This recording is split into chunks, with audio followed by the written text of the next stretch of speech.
Bienvenue à cette 8e partie dans notre série sur le Saint-Esprit. Et dans cette vidéo, j'aimerais brièvement commencer le sujet du parler en langue, en focusant aujourd'hui sur la question « Parler en langue, c'est quoi exactement ?» Lisons dans la parole de Dieu. Acte 2.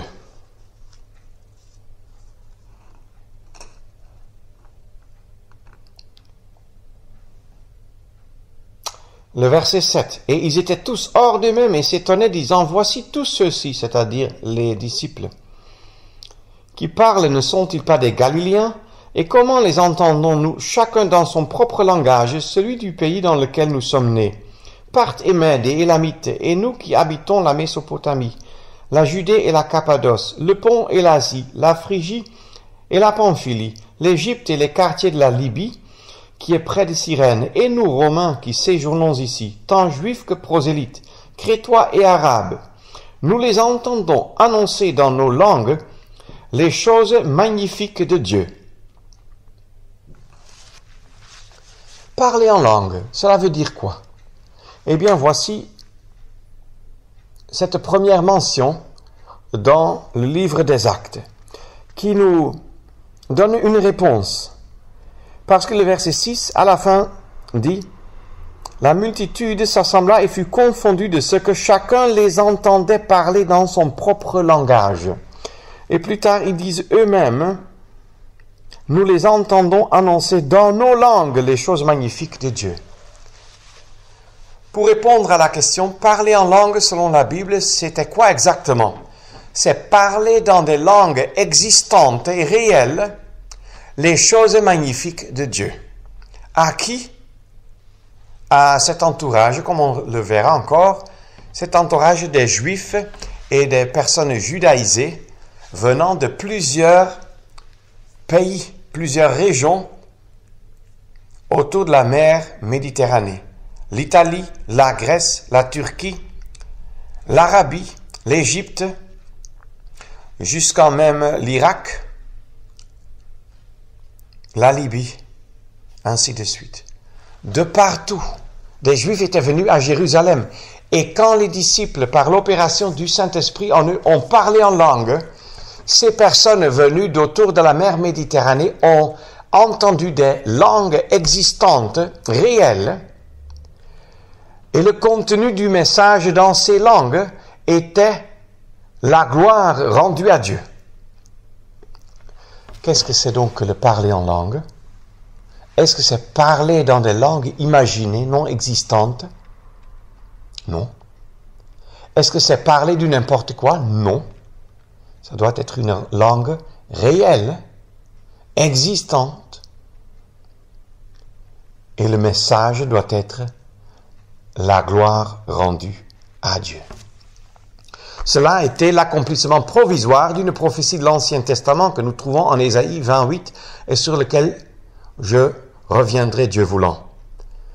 Dans les Actes, nous trouvons que à certaines occasions spéciales, en présence des Juifs, en Actes 2, 10 et 19, on parlait en langue. Cela arrivait dans des cas précis où, pour la première fois, des gens de nouveaux horizons se repentaient et croyaient au Seigneur Jésus. Tout d'abord parmi les Juifs, ensuite parmi les nations en Acte 10, et ensuite les disciples de Jean-Baptiste à Éphèse en Acte 19.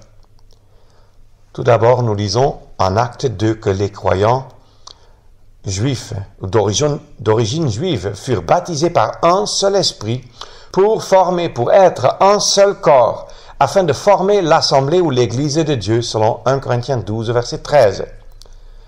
Ensuite, les croyants du peuple mélangé des Samaritains y sont ajoutés en Acte 8, suivis par les croyants d'entre les nations, Corneille et sa maison, en Acte 10, et les disciples de Jean-Baptiste, Acte 19.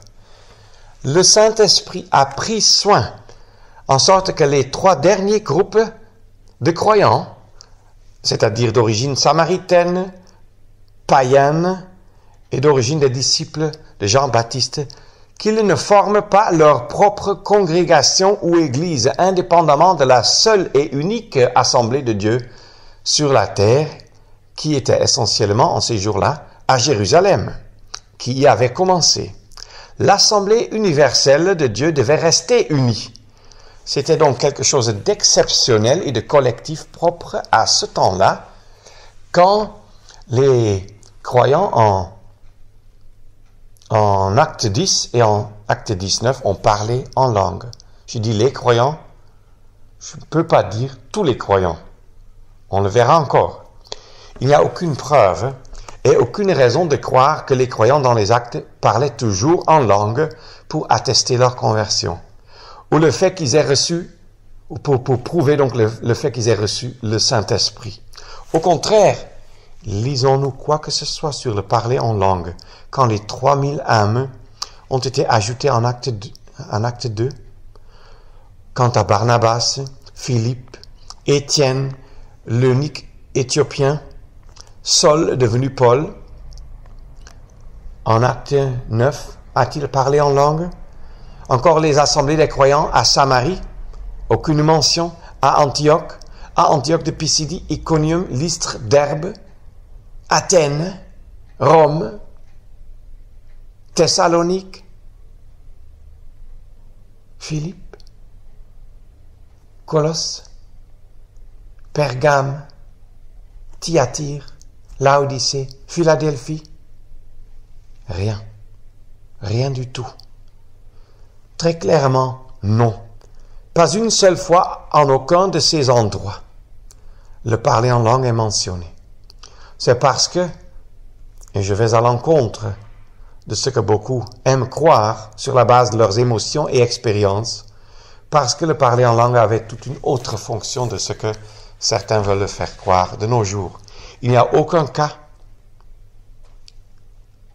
en dehors même de la première épître aux Corinthiens, où encore le parler en langue est mentionné.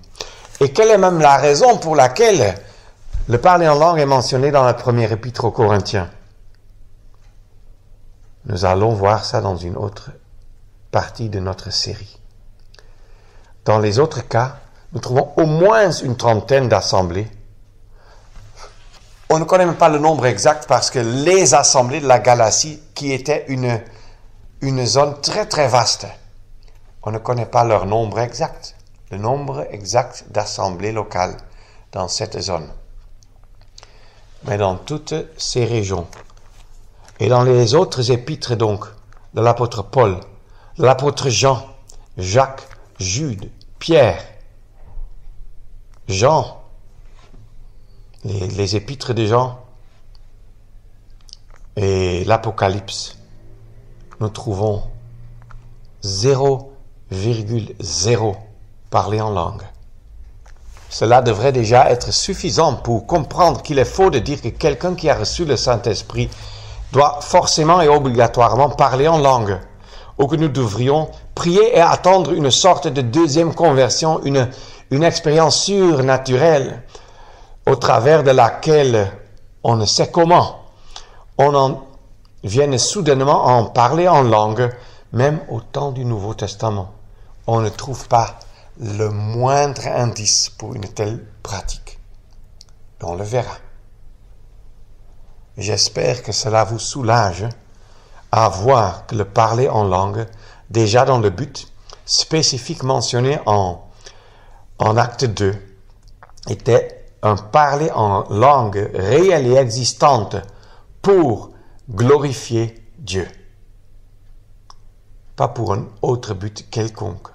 Nous allons voir dans les prochaines vidéos encore davantage de détails là-dessus, parce que même déjà dans l'Ancien Testament, le parler en langue était annoncé, mais avec un but très spécial. Et ce but est impressionnant.